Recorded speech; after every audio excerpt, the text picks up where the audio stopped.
I am so delighted to be in conversation today with Ashish Mehta, who is an author and a mindset coach focusing on helping people with relationships using Tantra and yoga. But I think all of those are just words because really, as you get to know Ashish, you'll get to understand what is so special about him. Ashish, in a former life, you had a different last name. Could you tell us about that and what and how that all came about? Yeah, okay. I'm really glad to be here. First of all, thanks for this invitation, Srini. Uh, Good. I have some different kind of names. You're right. Somewhere I'm called Ashish Kumar because I was attached to Bollywood in Mumbai in my past years. I was in India, but my original name is Ashish Mehta, and my spiritual name is Pantha. So I have a mix of Ashish, Pantha, Mehta. We can just stick to Ashish. That's all right. Thanks for describing that. It's kind of a dramatic shift to go from Bollywood to helping people think about their inner core. Was there something about Bollywood that inspired that in you, or do you feel like you just found yourself in? No, actually, I was always on the path of spirituality since my childhood. So, because I started doing yoga when I was 11 years old, my father being my first yoga teacher. So, that spirituality kind of aura I always had in my soul's imprint, I would say. And so it never got lost. I was also, while being an actor in Bollywood, involved with a lot of healing arts, helping people with different kind of healing techniques, uh, giving feng shui, astrology consultancies to people, helping them through the direction of yoga, motivating them when they were down. So this part was always there with me, never left me. I mean, I'm intrigued by when I found you on Instagram and when I saw what was going on. I was like, who's this guy? He's of Indian descent in Germany, and here I am in New York. And I wonder, it's sort of interesting that our paths crossed so many times.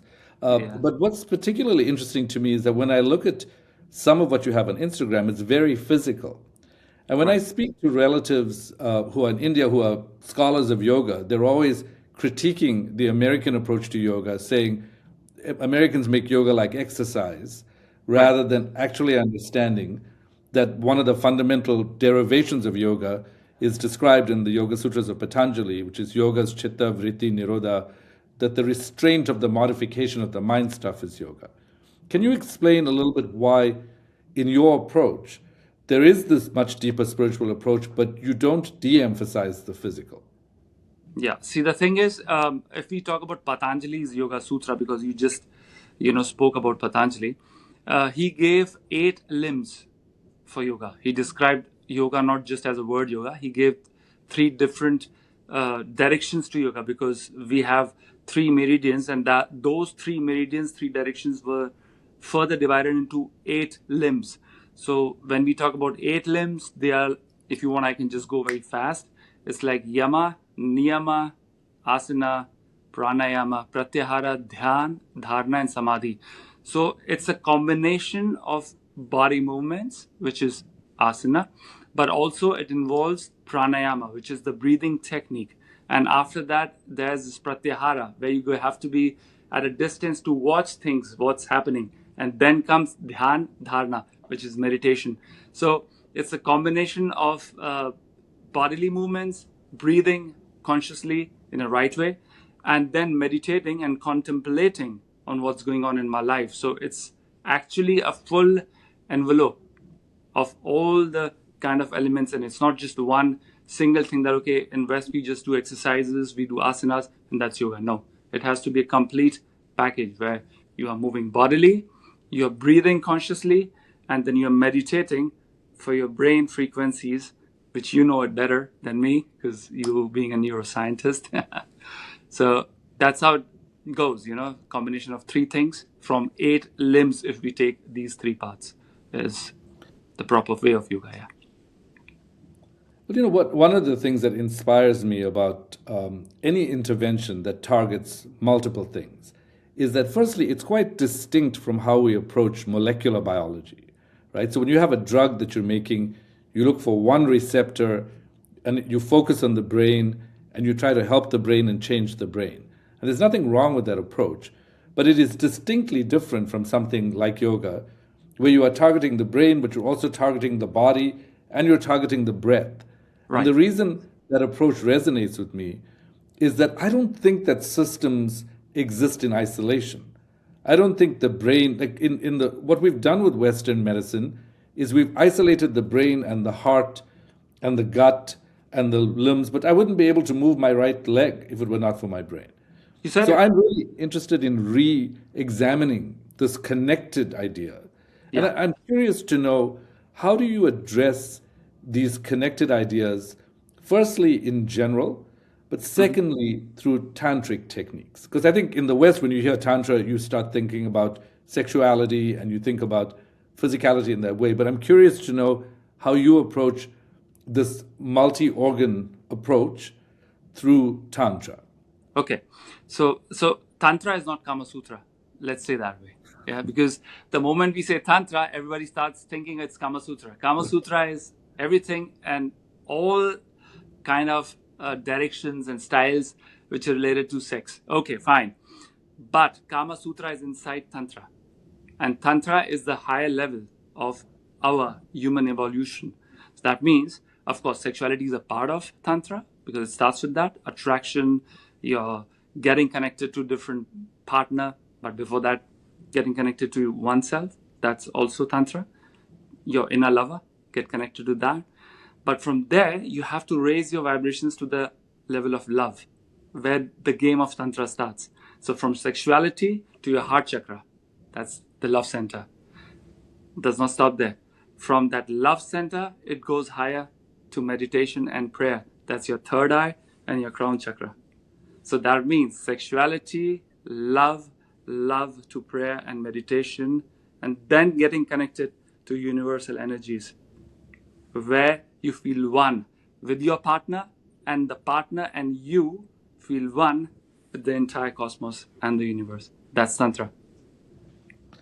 Well, one frame in the West and in Western psychology that I think addresses some of what you said is actually comes from the Paris Psychosomatic Institute. So it's a European perspective Mm-hmm. that actually there's Pierre Marté and his colleagues studied people, and they found that one of the issues that people were presenting with was the absence of vitality.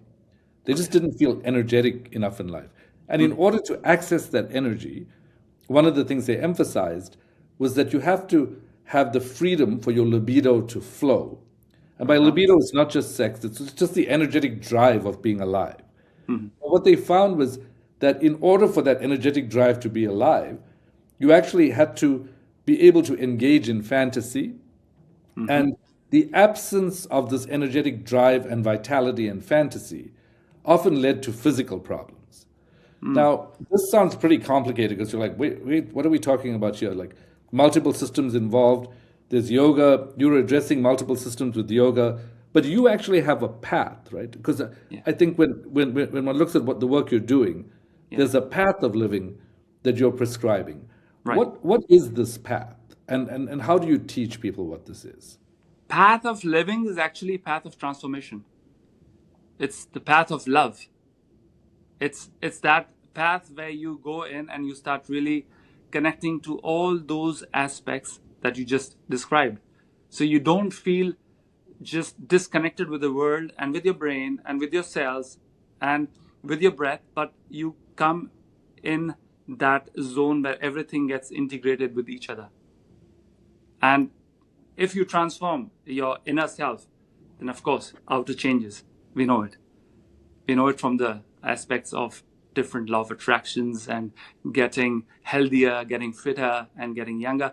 So it just does not happen if I just do exercises every day and I don't eat properly, or if I just eat properly and I don't sleep well. So that's path of living. It integrates the entire thing together as humans, what we need to evolve. And that's what I do in my work here in Germany, also in India, in Dubai. Yeah. Integrating Well, yoga, healing, meditation, tantra, coaching, everything together. I'm biased by what you said right now because I just released a course called Implementing the Science Behind the Law of Attraction.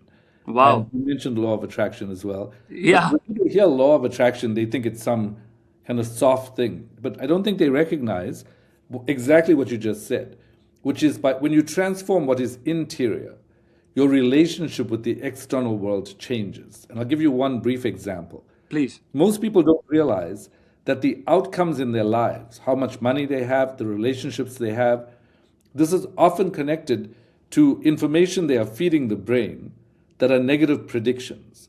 And what the brain does, it tries to fulfill those predictions. It says, oh, so this is the world you expect. Well, here's this world that you don't want that you've been talking about. And so, one thing I do in the course is I sort of help people try to reconfigure their predictions through reflection, write them out in the journals. And this is just one of several things. You know, Yeah. intention is another thing.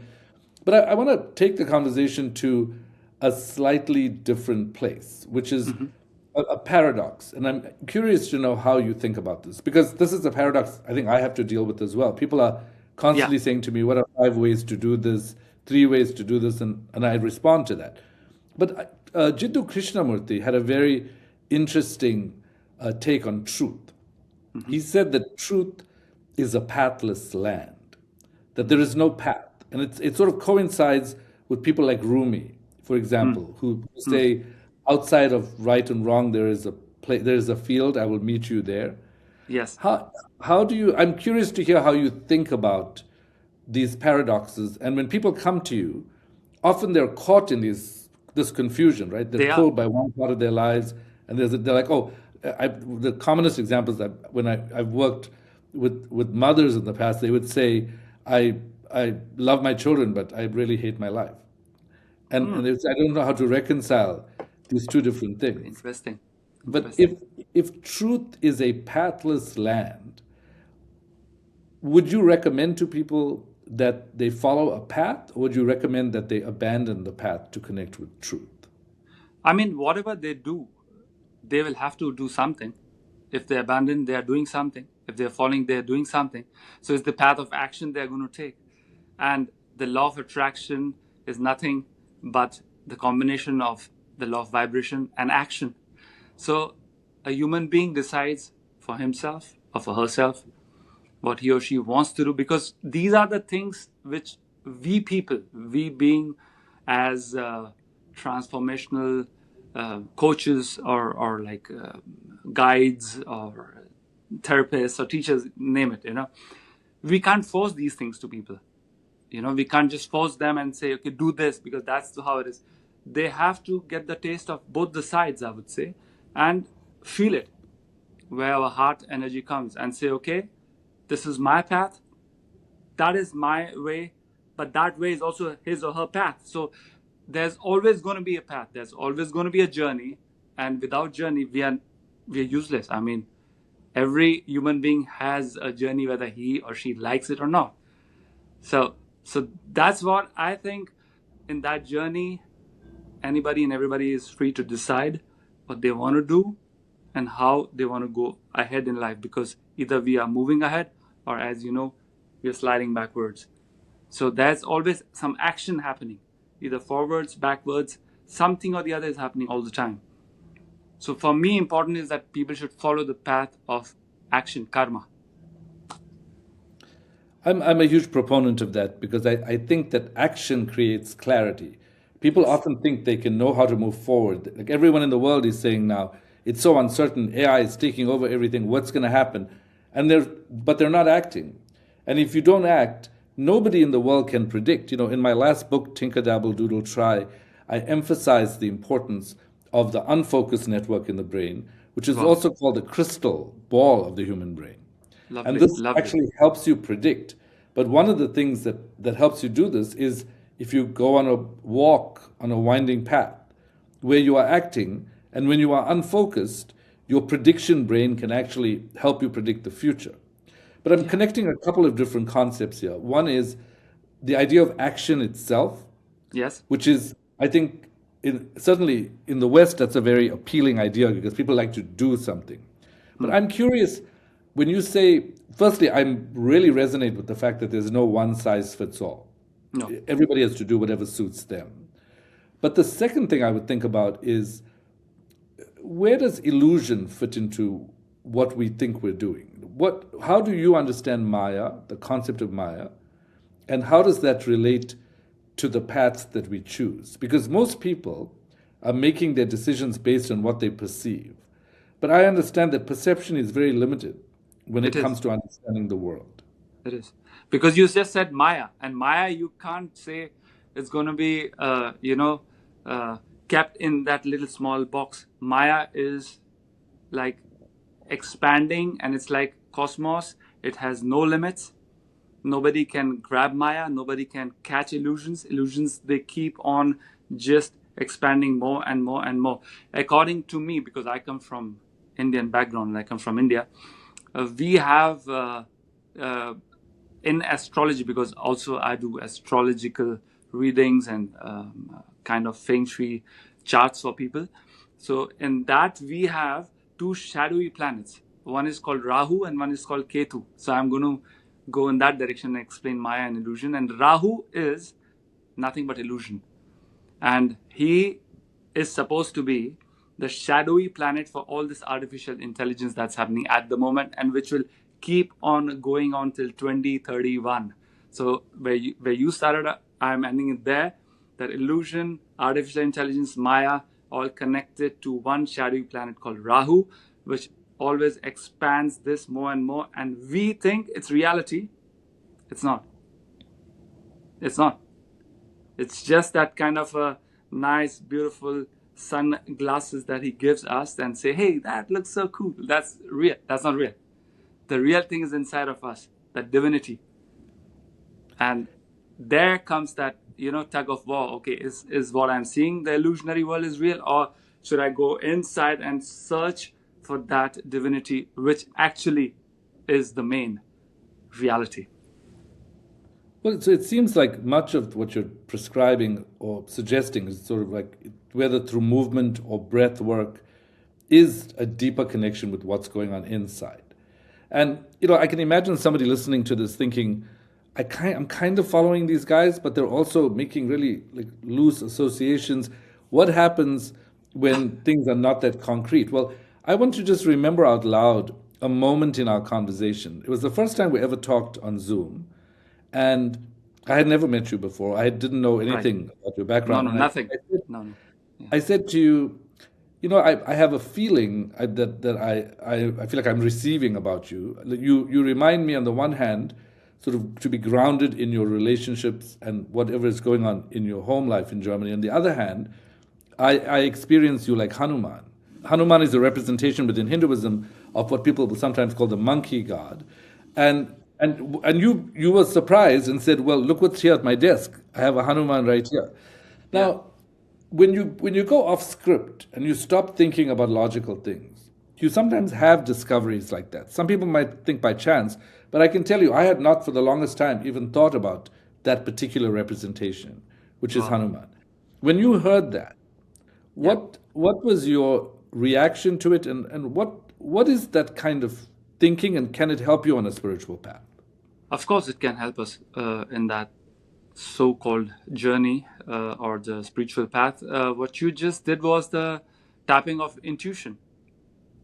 You tapped your intuition center in your brain, and you felt something is around this person's aura, and it seems like it could be Hanuman, and you just threw it out of your system, and it was no accident that this was Hanuman, which I showed you, and I'm showing you again and to the audience that this is what we spoke about, and that's Hanuman's statue, monkey god, which is always with me. Because we humans have this intuition. We all have this. Animals have it too. In animal kingdom, it's called instinct. We have this. People don't tap into it. That's the problem. And your brain is functioning in an amazing manner, Srini. I mean, that's what you're doing, Your brain frequencies are relaxed. They are functioning in an optimal manner. So you can sense and grab the informations coming from the other side.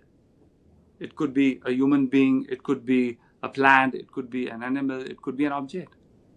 Because when we talk about this deity Hanuman, he's associated to wind, and wind carries one thing from one place to another. And same as intuition. So it carries something from one side to the another, or from the other side to this side. That's called thoughts. Yeah. I mean, the thought vibrations, they are transferred. And we catch it or we ignore it. That's up to us. So that's what you did. You just caught those vibrational patterns, or whatever you may call it. And you are very good in intuition. So you tapped into it and you said, I feel it that way. Is it so? And so I showed you that statue which I just showed. So it was no accident. I mean, amazing the way your brain works, Srini. Well, you know what's cool is there's a study that looked at people. It was a small sample size, but they looked at people in India and in France, and they couldn't see each other like the way we could see each other, and Yeah. they couldn't hear each other. But they had one group of people think words in Spanish, like "hola," and they wanted to see if the internet was on, whether it could travel from one country to another. And in fact, they were able to show that statistically, it is There you go. possible for thoughts when they are tapped into that frequency to travel across that distance. There's See, so much I so could talk to you about see, so this, but that means matches. Yeah, matches that. Wow. Yeah. yeah, I want to ask you about one more thing because we have just a little time. But you have a book that you just released, and when I first heard it, I was like, man, I wonder how people will respond to someone who's teaching them not just how to live but also how to die. Yes. Can you tell us a little bit about the name of the book, and what you believe the value of the book is? Yeah, the name of this book in German is called Glückselig Sterben, which means dying blissfully. It's still a taboo, about death to be spoken here in West. So it was a challenge to take this book out, because in East, it's pretty common. You grow up with this word death and dying, and how you are living, and one day you have to go. And for us, it's pretty normal, So I thought, okay, come, the intuition, as we just said, it's really pushing me ahead to do such kind of a work. So I created this book as an how would I say? It's kind of a gift to humanity, because what's happening after COVID and what's coming also in future. I mean, this topic will come up. And dying blissfully is important, because to die with frustrations, to die with depression, to die with a lot of sorrows, I think it's a heavy death, So to know how to live before the physical body dies is an art. And in that book, I have given some techniques, some meditations, some asanas, how you can come face to face with that energy of death, but in a playful manner. Not being scared, or not being death. No, in a playful manner.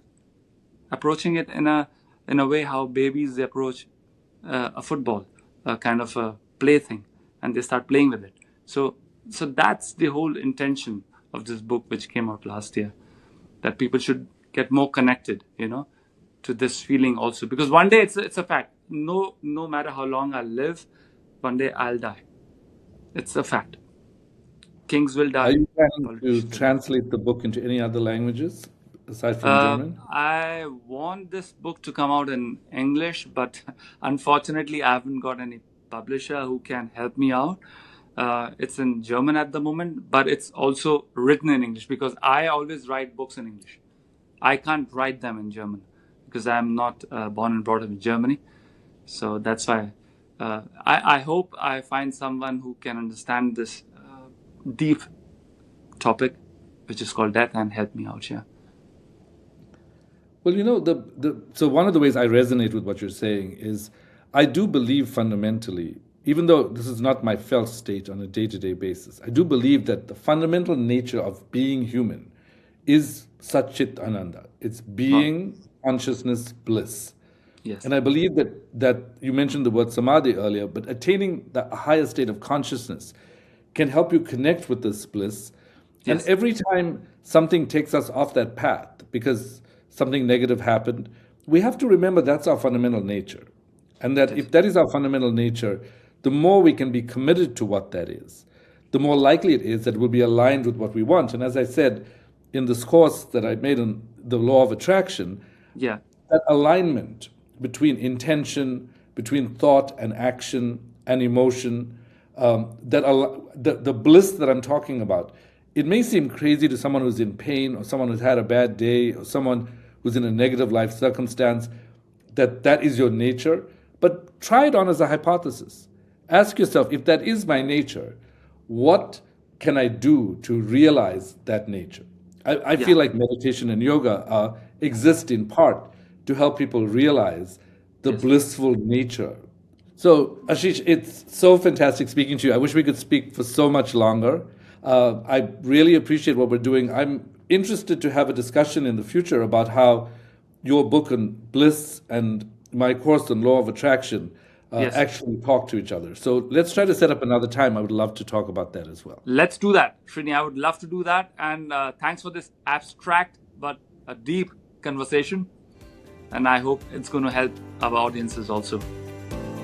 I hope so too. Thank you so much. All right.